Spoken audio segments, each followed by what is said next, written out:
정양숙 담임 목사님께서 귀한 하나님의 말씀을 전해주시겠습니다. 은혜의 시간 되시길 바랍니다.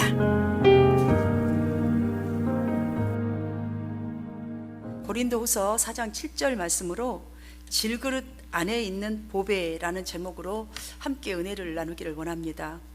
우리가 사실 예수 믿기 전에는 하나님께서 보시기에 그 죄악된 것들을 취하고 즐기면서도 당연한 것처럼 생각했지, 내가 마귀와 더불어서 생활하고 있다라는 것을 아마 상상해 보신 분들은 단 한 분도 안 계실 것입니다. 그런데 어느 날 예수를 구주로 영접하고 난 후에 나의 신분이 하나님의 자녀인 신분으로 바뀌었다라는 것을 알게 되면서부터는 희한하게 갈등이 많아집니다. 구원받았는데, 그러면 편안해야 할 텐데 왜 마음에 이렇게 갈등이 생기는 것일까요?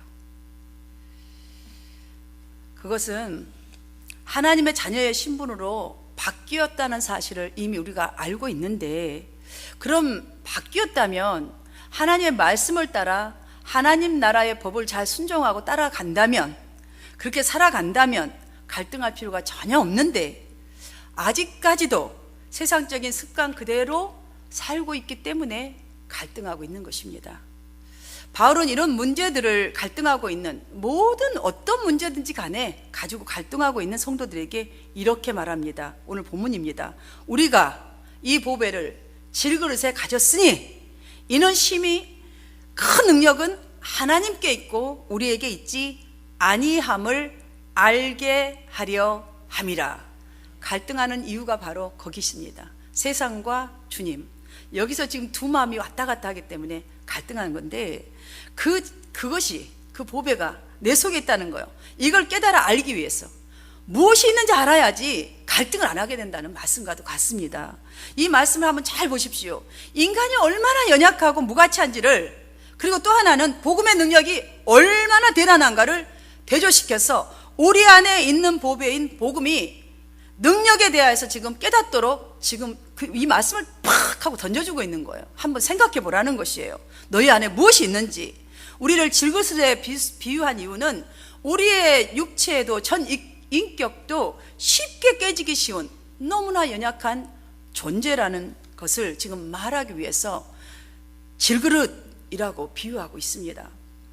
그러나 바울은 우리가 이 보배를 질그릇에 가졌으니 라는 말로 다시 큰 힘을 줍니다.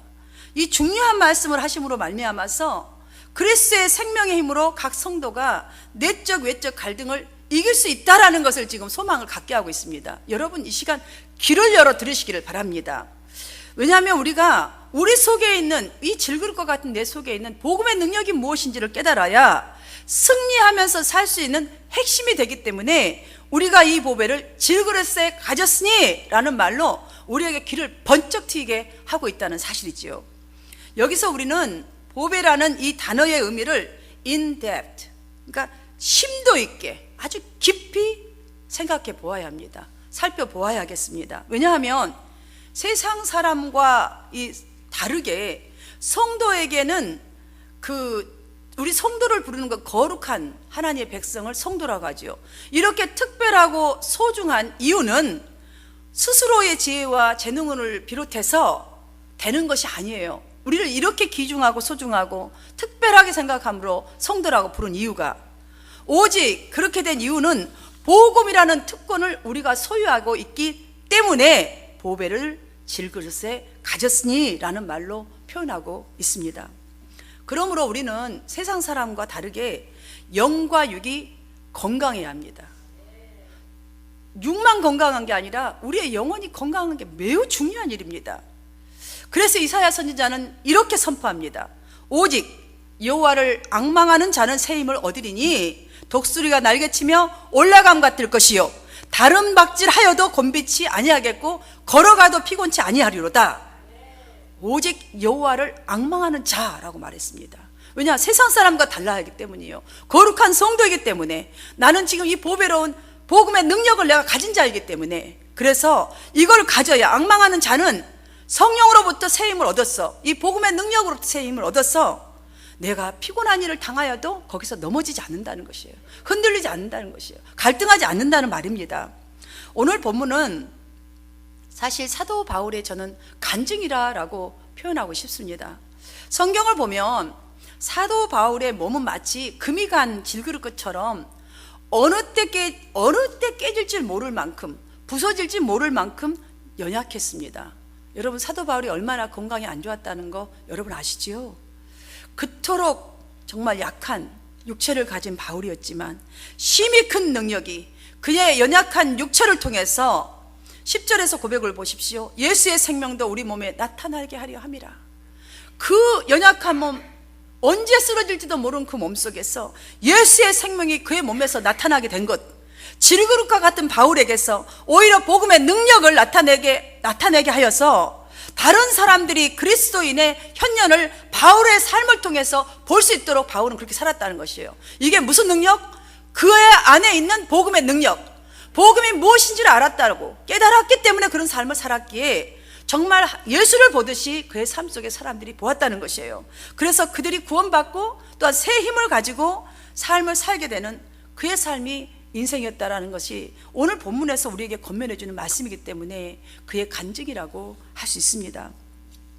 여러분, 바울은 이렇게 말합니다. 갈등에서 벗어날 비결을, 내가 약할 그때의 강함이라고. 내가 깨지고 없어야 복음의 능력은 나타난다고.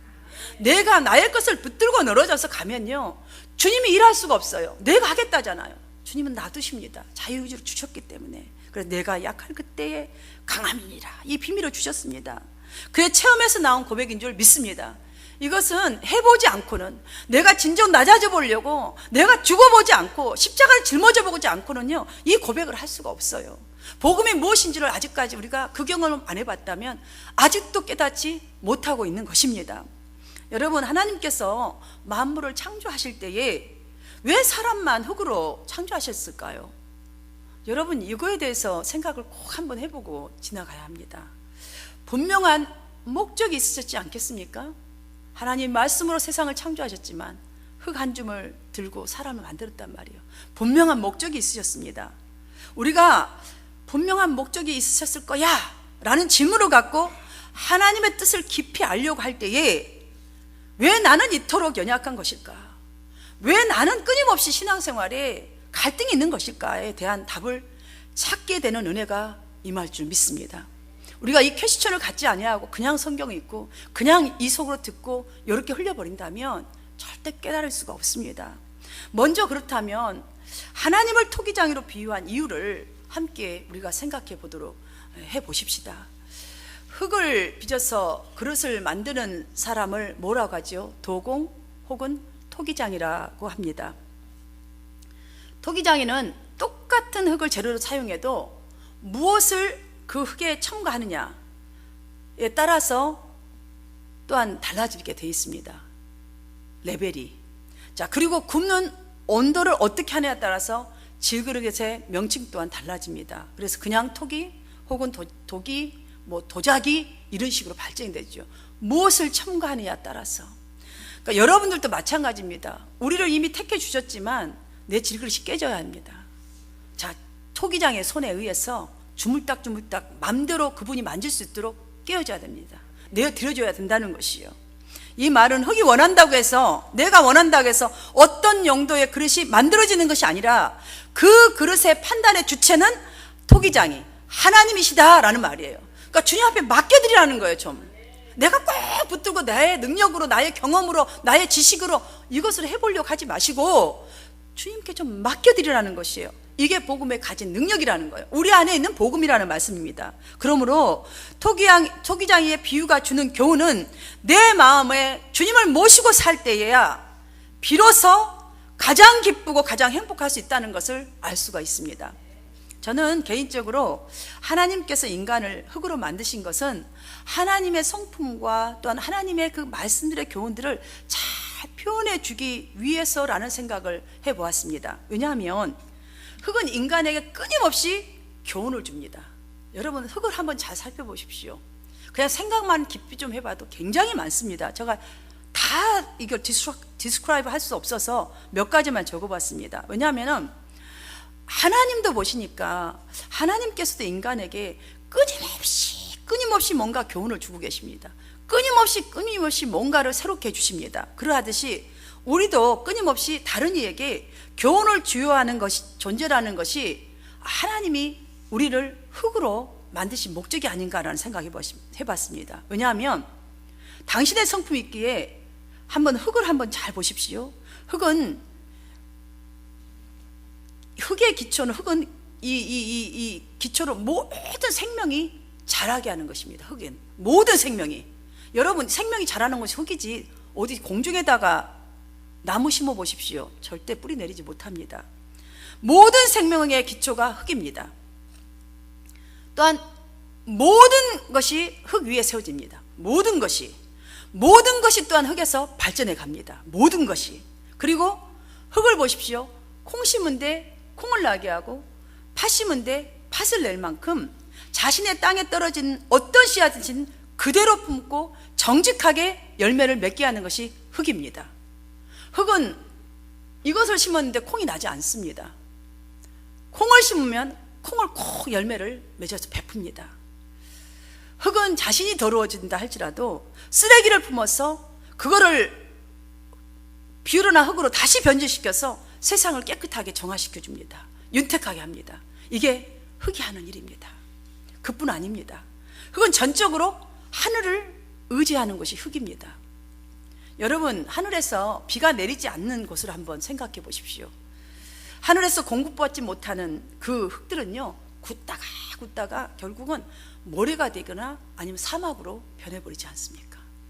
그래서 하나님이 우리를 흙으로 만드셨다고 저는 생각이 듭니다. 우리가 하나님을 전적으로 의지하지 않고서는 우리는 내 마음에 굳어졌다 결국 멸망의 자리로 갈 수밖에 없는 존재이기 때문에 하나님을 전적으로 의지하여서 비옥한 땅, 생명을 낳는 땅, 정말 생명을 다시금 살리고 베풀어주는 기초가 될 수 있도록 하나님의 그 형상을 따라서 우리를 만들어 주신 줄 믿습니다. 사랑하는 여러분, 지금 바울은 자신이 그러했던 것처럼 그리스도의 생명이 우리 가운데 넘치도록 항상 정말 의지해야 이렇게 넘친다는 이 사실을 지금 가르쳐주고 있는 거예요. 그래서 너는 즐거시라, 토기장의 하나님을 비유하고 있는 것입니다. 그리하여야 우리 굳은 이 마음에 이 성령 하나님이 하나하나 만지시고 인도하셔서 우리 마음을 옥토로 딱딱하고 굳어있는 그 광야와 같고 메마른 그 땅을, 우리 마음밭을 옥토로 회복될 수 있기 때문입니다.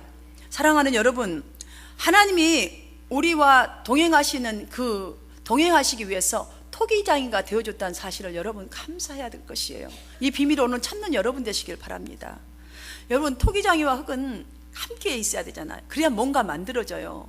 자, 흙은 혼자 있어도 아무것도 안 돼요. 토기장이 있어야 되고요. 토기장에도 흙이 있어야 뭔가를 당신의 작품을 만들 수가 있습니다. 참 너무나 비유를 잘했지 않습니까? 그러니 내가 주님 앞에 있기만 하면 걱정이 없는 거예요. 걱정이 없는 것입니다. 왜냐하면 우리 스스로 우리를 흙으로 만드신 것은, 흙으로 비유한 것은 우리 스스로 보배로운 그릇이 될 수 없는 그런 연약한 존재이기 때문에 하나님께서 당신의 강한 오른손으로 고려 청자 같은 것을 만들어서 빚어주기 위해서 지금 우리를 흙으로 만들어 주셨다는 것이죠. 가장 귀한 이 보배를 질그릇 안에, 여러분의 마음 안에 충만히 가지고 계십니까? 왜 이렇게 없습니까?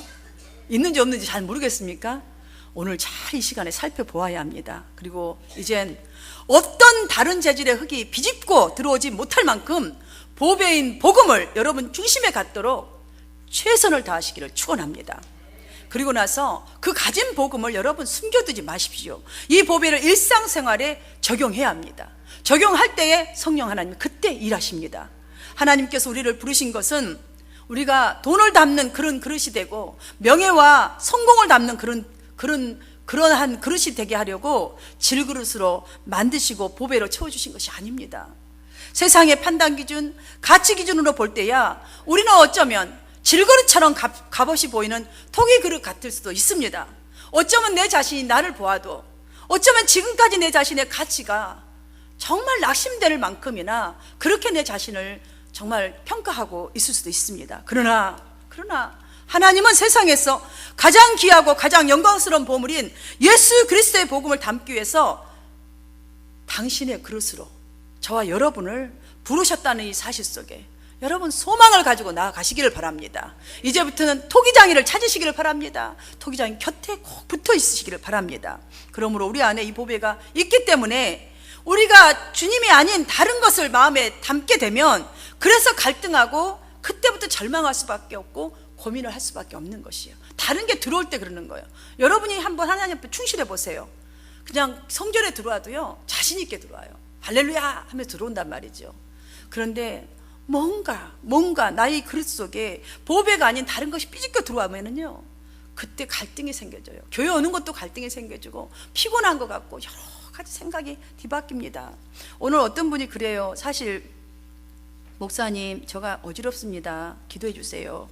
이런 메시지가 왔어요. 제가 기도했습니다. 하나님 그 김치 안 담게 해주세요 라고. 제가 근데 또 생각했습니다. 이 메시지를 보내는 것은 그 일을 하려고 하나 보다. 그래서 하나님 쓰러지지 않게 해주세요. 사실 그러고 왔습니다. 근데 딱 맞았습니다. 그 일을 다 마치고 왔다라고 그래요. 여러분 보배를 아는 사람은요 내 몸을 가리질 않아요. 사도 바울이 그렇게 살았지 않습니까? 우리에게 갈등이 생기는 것은 오리지널 흙이 아니라 지금 다른 것이 섞여 있는 것을 내가 알고 있기 때문에 갈등이 있는 것입니다. 보배로는 그릇이 될 수 없는 정말 나의 속사람을 느끼기 때문에 갈등하고 괴로운 것입니다. 그러나 이러한 약함을 정말 알고 질그릇처럼 깨어지는 내 자신임을 곧바로 깨달았을 때에 그 갈등이 올 때에 그때 곧바로 열심을 내어서 하나님의 예언을 담으십시오. 기도를 담으십시오. 주님이 닮은 겸손과 주님이 닮은 섬김과 그 사랑을 여러분 중심에 먼저 채우시기를 축원합니다. 이것만이 여러분이 다시 일어날 길이요 성령이 일하심을 나타내는 길인 줄 믿으시기를 바랍니다. 이 노력이 바로 심히 큰 능력은 하나님께 있고 여러분 그때부터 우리 안에 계신 성령의 도우심으로 주의 참된 평안과 기쁨을 누리며 성도로서의 특권 있는 멋진 삶을 이루어갈 줄 믿습니다. 사람은 여러분 혼과 육이 딱 하나가 되어 있을 때에 살아있는 사람이지요. 그렇죠? 혼과 육이 떨어지면 죽은 사람입니다. 이와 마찬가지로 내가 주 안에 주님이 내 안에 이렇게 있어야 그리스도의 그 얼굴에 있는 하나님의 영광이 우리를 통해서 나타나게 되어 있습니다. 여러분 우리 중심에 가진 보배가 바로 그것입니다. 지금 이걸 나타내기를 원하셔서 이 속에 와 계시는 거예요. 우리와 함께 해주시는 거예요. 복음의 이 보배가 충만하면 이러한 변화를 경험하게 됩니다, 여러분. 그래서 우리가 날마다 예배 자리에 나와야 되고 날마다 쉼 없이 숨 쉬듯이 무시로 기도해야 되는 거예요. 무시로. 여러분 말씀과 기도가 있다면 그 다음부터는 해야 될 게 있습니다. 행함입니다. 행함. 왜냐하면 하나님이 일하셔야 합니다. 우리가 이러한 보배가 충만하여서 변화를 경험하게 되면 어떤 일이 벌어진지 아십니까? 8절부터 10절을 보면 첫 번째, 우리가 모든 일에 괴로움을 당해도 꺾이지 아니합니다. 두 번째, 난처한 일을 당해도 실망하지 않습니다. 할렐루야. 세 번째, 핍박을 받아도 버림당하지 아니합니다. 네 번째, 맞아 쓰러져도 죽지 아니합니다. 할렐루야. 하나님은 우리 모두에게 이 시간 이러한 새 힘을 주시기를 원하십니다. 믿으시면 크게 아멘 하시기 바랍니다. 매일 매 순간 우리의 연약한 한계를 의식하면서 주님만을 이제부터 의지하며 사시기 바랍니다. 그리하여 해서 진정으로 괴로움을 당할지라도 꺾이지 아니하며 난처한 일을 당하여도 실망치 아니하고 핍박을 받아도 버림받지 아니하며 맞아 쓰러져도 죽지 않는 여러분, 그리고 하나님의 영광이 여러분의 삶을 통하여 나타나는 은혜가 있으시기를 주님의 이름으로 축원합니다.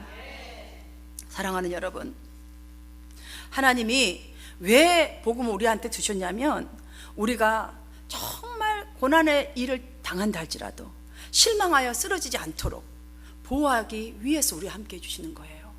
달리 함께 하는 것이 아니라 그러기 위해서요. 정말 우리가 믿음으로 살고 나로 인하여서 교회가 살아나기 위해서는 복음을 가리는 요소 앞에서는 비추는 일에만큼 우리가 해야 할 몫이요 사명인 것을 절대로 잊지 마시기를 바랍니다. 우리가 나의 사명으로 확실히 알아야 보배 이외의 모든 것을 비워버리는 일은 시급히 해야 할 일임을 알고 내 속에 쓴뿌리 정말 잡초처럼 자꾸자꾸 올라온 것들 뽑아내게 될 줄로 믿습니다. 예수 그리스도께서 이 세상의 죄악이라는 어두움을 이 쫓는 참 빛으로 이 세상에 오셨지 않습니까? 오신 걸로 끝났습니까? 섬기시고 채찍에 맞아도 또 섬기시고 사랑하셨습니다. 결국은 목숨을 주심으로 모든 이 죄악을 해결해 버리셨습니다. 이제는 그 빛이 우리 안에 와 계십니다. 그 능력의 빛이, 생명의 빛이, 다시 살리는 빛이. 그래서 예수님은 이렇게 우리를 향하여 말합니다. 너희는 세상의 빛이다. 등불을 켜놓고 그릇으로 덮어둘 사람은 아무도 없다. 오히려 그것을 등잔 위에 올려놓고 집안에는 모든 사람에게 비치게 하지 않겠느냐? 이같이 너희 빛을 사람들 앞에 비추게 하라. 그래서 사람들이 너희 착한 행실을 보고 하늘에 계신 너희 아버지를 찬양케 하라 라고 우리에게 명령하셨어요. 왜냐? 우리가 당신의 빛을 가지고 있는 사람들이기 때문입니다. 이 빛을 가지게 된 특권도, 이 빛을 사용할 수 있는 자격도 내가 온전해서가 아니라 이 귀한 선물을 주신 그리스도의 얼굴에 있는 하나님의 영광을 아는 복음 때문인 것을 믿고 나아가시기를 바랍니다. 이 귀한 보배가 정말 속이 이렇게 좁고 더럽기만 한 우리 마음속에 들어오셔서 세상 끝날까지 내가 너와 함께 주마 약속까지 해주셨습니다. 사랑하는 여러분, 누가 이 좁고 못난이 나 같은 사람, 더럽기만 한 내 마음속으로 들어오셔서 함께 끝날까지 해주고 내가 너를 책임져 준다고 약속해 주시겠습니까? 누가? 내가 아무리 돌아봐도요, 내 자신도 나에게 약속을 못해요. 하도 잘 바뀌니까. 사랑하는 여러분, 이것이면 됐지 더 이상 무엇을 계산하며 망설이며 무엇을 갈등해야 하겠습니까? 큰 소리로 한번 옆 사람을 축복해 보십시다. 당신 안에 보배 되신 주님이 계십니다. 당신 안에 보배 되신 주님이 있습니다. 예. 또 해보십시오. 예수 생명으로 하나님께 영광이 되기를 축복합니다. 그냥 잘 못하면요, 요거 하세요. 요거 말도 못 따라 요거 하세요. 제가 하도 이걸 잘 못해요. 그런데 지금 잘해요. 이제 됐죠? 예.